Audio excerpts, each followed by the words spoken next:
ठाकरे गटाचे खासदार संजय राऊत सध्या बोलतात. आपण थेट जाऊया. महाविकास आघाडी ही शिवसेना, काँग्रेस आणि राष्ट्रवादी काँग्रेस, शेतकरी कामगार पक्ष, इतर या महाराष्ट्रातले काही पक्ष आहेत. अशा पद्धतीने ती एक महाविकास आघाडी बनली आणि आम्ही गेले 3 वर्षापेक्षा जास्त काळ एकत्र व्यवस्थित काम करतो आहोत. माननीय बाळासाहेब आंबेडकर, वंचित बहुजन विकास प्रमुख नेते यांचं जे म्हणणं आहे की आम्हाला महाविकास आघाडीमध्ये बोलवलं जात नाही. प्रकाश आंबेडकर हे मोठे नेते आहेत, वंचितांचे नेते आहेत. त्यांचा सन्मान आम्ही सगळेच राखतो, कारण ते बाबासाहेब आंबेडकरांचे नातू आहेत. जसे उद्धव ठाकरे प्रबोधनकार ठाकरेंचे नातू आहेत, बाळासाहेब ठाकरेंचे आणि पक्षाचे प्रमुख आहेत. शिवसेना आणि वंचित बहुजन आघाडी म्हणजे माननीय बाळासाहेब आंबेडकर यांची अधिकृतपणे युती झालेली आहे आणि ही युती जाहीर करण्यासाठी स्वतः माननीय उद्धव ठाकरेजी हे प्रकाशजी आंबेडकर यांच्याबरोबर आंबेडकर भवनात जाऊन त्यांनी पत्रकार परिषद आंबेडकर साहेबांबरोबर घेतली. सगळ्यांना माहिती आहे. म्हणजे शिवसेना हा महाविकास आघाडीतला प्रमुख घटक पक्ष आहे. आमच्याबरोबर आता वंचितची युती आहे. म्हणजे आम्ही असं मानतो की वंचितसुद्धा महाविकास आघाडीचा घटक आहे. दुसरा, लोकसभेच्या दृष्टीनं जी चर्चा सुरू आहे ती अत्यंत सन्मानानं माननीय प्रकाश आंबेडकर आणि त्यांचे सहकारी अत्यंत सविस्तर चर्चा आतापर्यंत किमान 6 ते 7 वेळा झालेली आणि ती सकारात्मक आहे. स्वतः माननीय प्रकाश आंबेडकर आणि शरद पवार साहेब असलेले आहेत. माननीय उद्धव ठाकरे आणि प्रकाश आंबेडकर यांची चर्चा एकत्र बसून झालेली आहे. काही निर्णय झालेले आहेत आणि मला पूर्ण खात्री आहे की या महाराष्ट्रातली आंबेडकरी विचारांची जनता ही कोणत्याही परिस्थितीमध्ये डॉक्टर आंबेडकरांच्या संविधानाची नासधूस करून राज्य करणाऱ्या मोदींना पाठिंबा आणि प्रकाश आंबेडकरजींचा सुद्धा हाच ठाम विचार आहे. काही झालं तरी या देशामध्ये संविधानाचं रक्षण व्हायला पाहिजे. डॉक्टर आंबेडकरांच्या भूमिकांचं, विचारांचं रक्षण व्हायला पाहिजे. त्यांच्या जर आपण सभा पाहिल्या सातत्यानं त्यांनी हाच विचार त्यांच्या लोकांसमोर मांडलेला आहे. आणि म्हणूनच आम्ही सगळे समविचारी पक्ष हे माननीय बाळासाहेब आंबेडकर यांना एकत्र घेऊन सन्मानानं महाराष्ट्रात पुढे जाणार आहोत. लवकरच तुम्हाला एक नक्की या महाविकास आघाडीमध्ये एकमत नक्की आहे की अकोल्याची जागा ही परंपरेनं माननीय प्रकाश आंबेडकरच लढतात आणि त्यांनीच ती लढावी. आम्ही सगळे त्यांच्या पाठीशी आहोत आणि याशिवाय आणखी आपल्याला कोणत्या जागेवर वंचित उमेदवार उभे करता येतील एकमेकांच्या मदतीने, ह्याच्यावर चर्चा जवळजवळ शेवटच्या टप्प्यात आलेली आहे. पण त्यांनी लोकसभेच्या जागेसाठी आज तुम्ही दिल्लीला देखील जाणार आहे. बघा, लोकसभेच्या जागेसाठी असं नाही, मुंबईतल्या चर्चा मुंबईतच होतात. पण काँग्रेसच्या बाबतीमध्ये आमची भूमिका अशी राहिली की काँग्रेसचा हायकमांड दिल्लीत आहे. काँग्रेसच्या इकडल्या नेत्यांना वारंवार एकेका जागासाठी उठून दिल्लीत जायला लागू नये ही आम्ही त्यांची सोय पाहतो आहे. प्रत्येक जागेसाठी काही वाद झाला तर दिल्लीत जावं त्यांना लागतं. जसं भारतीय जनता पक्ष आहे, शिंदे गट आहे, अजित पवार गट आहे, त्यांचा हायकमांड दिल्लीत आहे. पूर्वी शिवसेनेचा हायकमांड आमच्या मुंबईत, बाळासाहेब मुंबईत. आता शिंदे गटाचा हायकमांड अमित शहा आहे किंवा मोदी जे असतील, नड्डाजी, हे शिंदे गटाचा हायकमांड आहे. त्यांना तिथे जाऊन विचारा. आता अजित पवारांच्या संदर्भात काही महायुतीत चर्चा असेल त्यांना दिल्लीत अमित शहाना जाऊन भेटावं लागेल किंवा त्यांना JP नड्डांना जाऊन भेटावं लागेल, त्यांना विनोद तावडेंना जाऊन भेटावं लागेल. या सगळ्यांना. आमचं तसं नाही आहे. आमचं सगळं जे आहे या महाराष्ट्रामध्ये आहे काँग्रेसचं हायकमांड दिल्लीत असल्यामुळे आम्ही असं ठरवलं की सगळे एकत्र बसू आपण दिल्लीमध्ये. आमचा निर्णय काँग्रेस आणि राष्ट्रवादीचा निर्णय झालेला आहे. काँग्रेस आणि राष्ट्रवादीचा निर्णय झालेला आहे. वंचित आणि आमची चर्चा महाराष्ट्रातच होते, त्यांना दिल्लीत जायची गरज नाही.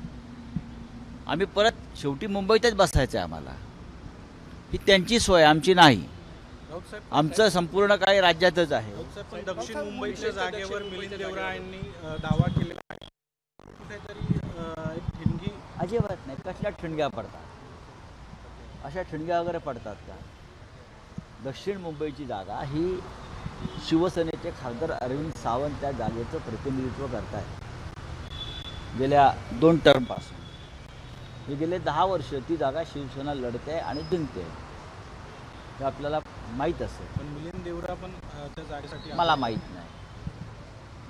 नाही. काँग्रेसकडून अधिकृतपणे त्या जागेसाठी काही चर्चा झाल्याचं माझ्याकडे माहिती नाही. पाहू आता तुम्हाला कळेल. राज्यातल्या तलाठी भरतीमध्ये घोटाळा समोर आलेला आहे. विरोधकांनी हल्लाबोल केला, मात्र फडणवीस म्हणतात विरोधकांनी पुरावे द्यावेत मग. बघा, देवेंद्र फडणवीस यांनी एकदा जो एव्हिडन्स ॲक्ट आहे तो वाचावा. पुराव्याची व्याख्या त्यांनी नवीन काय बनवली का? देशाचं संविधान बदललं आहे का? आणि पुरावा म्हणजे काय?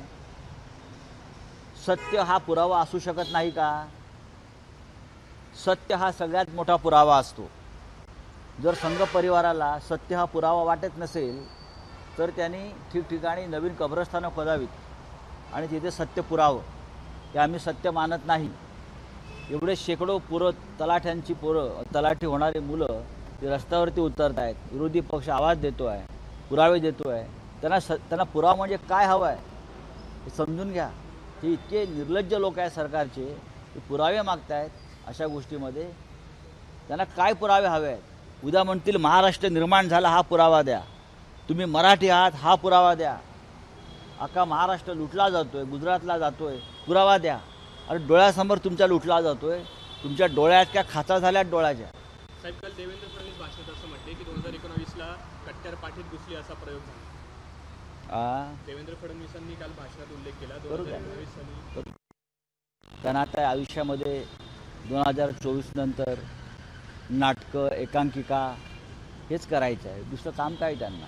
साहेब रत्नागिरीच्या जागेवर अपात्रतेवर निकाल येण्याची शक्यता आहे. येत्या 2-3 दिवसात अपात्रतेवर निकाल येण्याची आणि शक्यता आहे. तो शिंदे गटाच्या बाजूने लागेल अशा पद्धतीचं सुतोवाच खरं तर केलं जातं. गुलाबराव पाटील त्याला बघा, एक लक्षात घ्या, या देशातली न्याय व्यवस्था किती गंभीर अवस्थेला पोचली आहे. नार्वेकर जे आहेत ते अचानक आजारी पडले. आता ते अचानक बरे झाले. बरं झाल्यावर ते ताबडतोब जाऊन मुख्यमंत्र्यांना भेटले. म्हणजे न्यायालयाच्या न्यायमूर्तीला, ज्यांना आपण ट्रायब्युनल म्हणतो, ज्याने न्याय द्यायचा आहे तो आरोपीच्या घरी जाऊन भेटला बंद दाराआड. ही आपली न्यायव्यवस्था. म्हणून डॉक्टर आंबेडकरांचं संविधान धोक्यात आहे असं आम्ही म्हणतो की न्यायमूर्ती ज्याच्यावर न्याय करण्याची जबाबदारी सर्वोच्च न्यायालयानं सोपवलेली आहे, तो न्यायमूर्ती उठतो आणि आरोपीच्या घरी जातो आणि आरोपीबरोबर चहापान करतो आणि हसत बाहेर पडतो. ही या देशाची अवस्था आहे. साहेब रत्नागिरी सिंधुदुर्गच्या जागेवरून महायुतीमध्ये खरं तर वाद सुरू आहे. आज एकनाथ शिंदे जात आहेत तिथे. कुठेतरी आपल्या उमेदवाराला दिलासा मिळू शकेल दोघांच्या? मला असं वाटतं शिंदे गटाने महाराष्ट्रातल्या 48 जागा लढायला पाहिजे आणि अजित पवारांच्या गटानेही तितक्याच जागा लढल्या पाहिजे स्वतंत्रपणे. म्हणजे आपण कुठे आहोत हे त्यांना कळेल, कोणाबरोबर आहे. हां, समजून घ्या त्यांनी, समजून घ्यावं त्यांनी. साहेब, 12 जानेवारीला नरेंद्र मोदी नाशिक दौऱ्यावरती आहेत. स्वागत आहे. नाशिककरांनी अपेक्षा व्यक्त कराव्या. नरेंद्र मोदी देशाचे प्रधानमंत्री आहेत आणि त्यांनी देशाच्या प्रधानमंत्र्यासारखं वागावं, एवढंच आमची अपेक्षा आहे.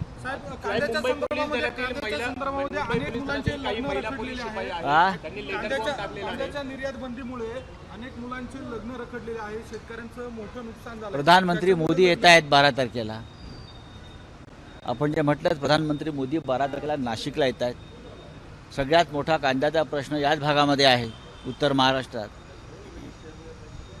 माझी अशी अपेक्षा आहे की जे अश्रू आहे शेतकऱ्यांचे आणि हा जो प्रश्न आहे घराघरातला सामाजिक, हा मोदींपर्यंत भारतीय जनता पक्षाचे जे लोक आहेत त्यांनी पोचवावा आणि मोदींनी त्याचा निर्णय घ्यावा. साहेब, मनोज जरांगे पाटलांनी अजित पवारांवर निशाणा साधलेला आहे. काल ज्या पद्धतीने अजित पवार यांनी जरांगेंना इशारा दिलेला होता कायदा आणि सुव्यवस्थेच्या प्रश्नासंदर्भात, त्यानंतर भुजबळांचा चेहरा पुढे आणण्यामागे अजित पवारांचाच हात असल्याचं जरांगेंचं म्हणणं आहे.